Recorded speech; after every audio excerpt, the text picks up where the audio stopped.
Okay, Assalamualaikum warahmatullahi wabarakatuh. Let me introduce myself first. My name is Naufaludin Anam from Group Philosophy of Education, particularly Chapter 2, that is the title, Does Education Need Philosophy? So in this group, the second group, there is a three member. First is Reja Safebianka, the second is Mualim, and the third is me, Naufaludin Anam. In this video, I'm going to explain a short explanation about the topic, that is the second topic from the book Richard Bailey. The title is Does Education Need Philosophy? I'm going to give a short explanation about introduction, philosophy in educational studies, and the field review. So I'm going to explain the three of it. First, it is an introduction. I will give a short explanation. You can read it fully in the PPT. So long time ago, philosophy was inserted into educational questions within the educationists and the teachers. So by the thinking or questioning or philosophizing in accordance with the educational issues, we could find the key, but recent time everything has changed. Philosophizing now experience a reduction within the educationists or teachers because some think or consider that there is no time for it.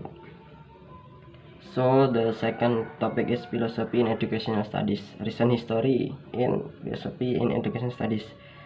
Well, it is marked by the any development in educational studies through analytic philosopher and other disciplines in order to make educational studies become respectable. So in that time, there is an effort through analytical philosophy by the educationist or teacher with guide, or it is led by the philosophers. They work in group to gain or to shaping a concept in educational studies. So in this time, or the history of philosophy in educational studies, process focuses on the shaping concept through analytical thinking. So the third is field review. This focuses on three parts. It's review, comprehends, and independent. Each part is interrelated. It explained in the book, also in our PowerPoint. So in a field review, is try to give an explanation about the result from policies, practices, and government. So that's all I can give in this video in short explanation. The full explanation is on books and our PowerPoint. So I do apologize. I'm sorry for all mistakes that I've done in this video. So the next session will be delivered by my friends Rejasa. Oke, wassalamualaikum warahmatullahi wabarakatuh.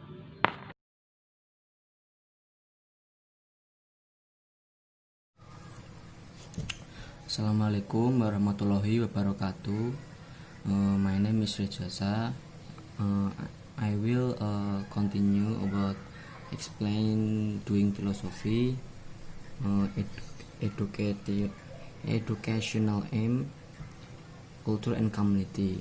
The first, I will explain about the doing philosophy. Already I have indicate what I mean by philosophy, but philosophy itself a constant concept. By constant, I point to the fact that the meaning is not agreed.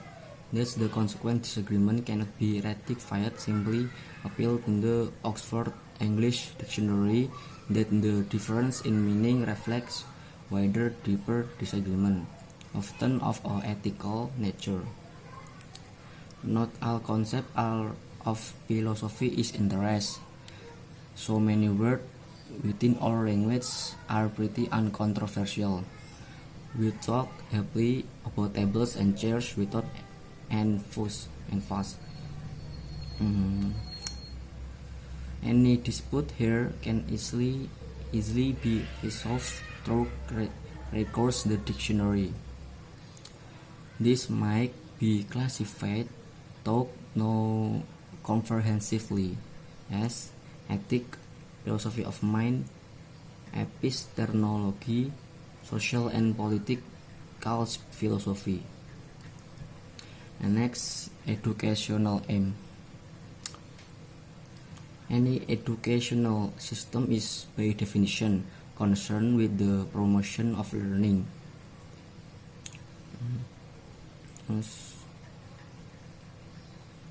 But of the infinite range of things what could be learned, only kids are select. Educational thinking, therefore, has to attend to the underlying metaphors through which we come to see the enterprise in the particular way. And next, culture and community. In the above outline, I mentioned the significance of culture in the aims of helping young people to realize those potential which are thought to be worthwhile. But culture is itself a tricky concept. On the other hand, we talk evaluatively of the culture person or of cultural events, the latter being seen as in some way uplifting.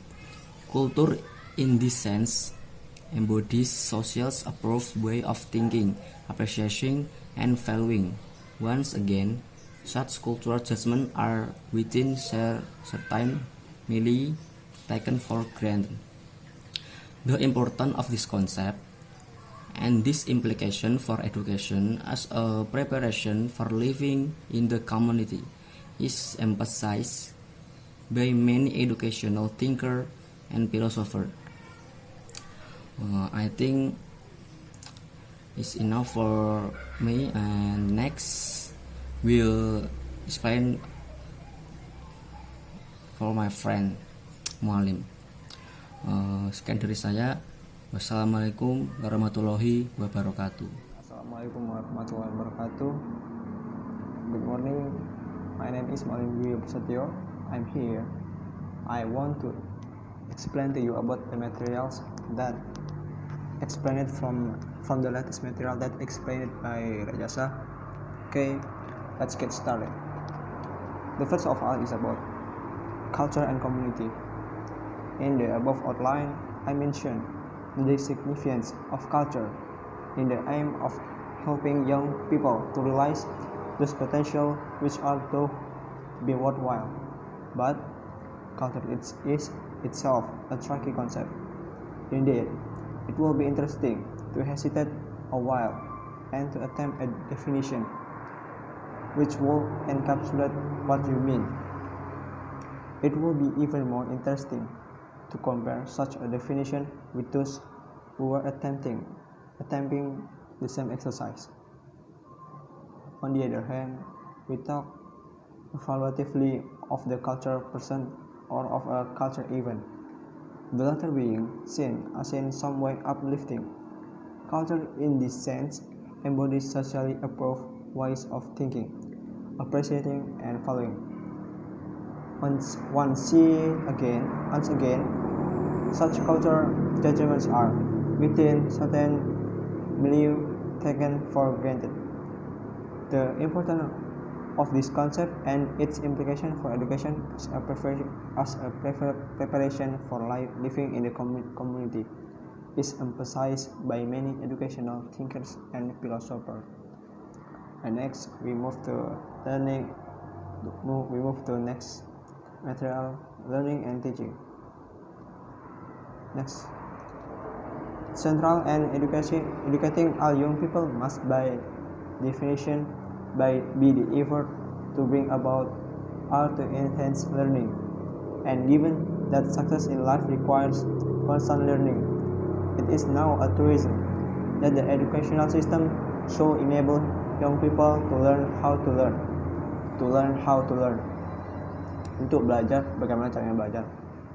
To acquire the learning skill. Jadi itu untuk belajar, bagaimana caranya belajar, untuk mendapatkan kemampuan belajar. Furthermore, the government stipulates learning outcome by which learner will be graded and school assessed for education competence. The measure learning or each pupil becomes the basis of the measure performance of the school and thus its place in the legit tables. And the measure performance of all schools in learning outcome.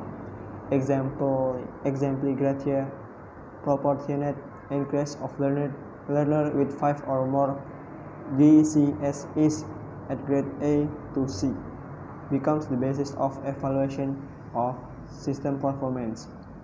Teaching is the active intention to get someone to learn something and therefore requires first an understanding of that which the teacher wants the learner to grasp.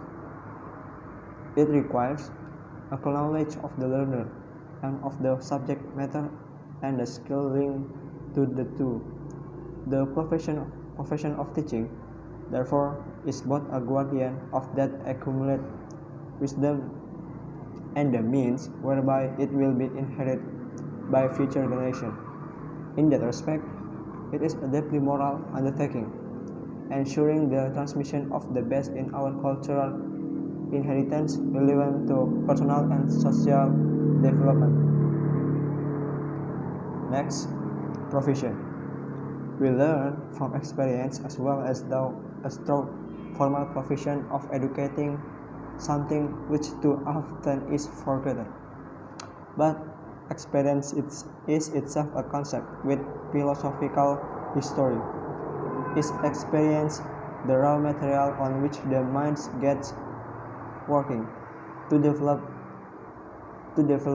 the mind, therefore, is to impress upon it, as though it is an empty slate or tabula rasa. The sensation which we want to leave as a permanent impression, but alternatively, one might see all experience as already interpreted as they accommodated within a mind which is already formed by previous experience and which is constantly adjusting its mode of anticipating future experience in the light of present. The form of educational provision depends, therefore, on how one understands the meaning and significance of the learner experience. And that's all. I think that's enough for me. And I close. Thank you, and hope this will be useful and you can understand from the material that I have explained before. And thank you. Stay safe and be healthy. I close. Wassalamualaikum warahmatullahi wabarakatuh. Bye bye.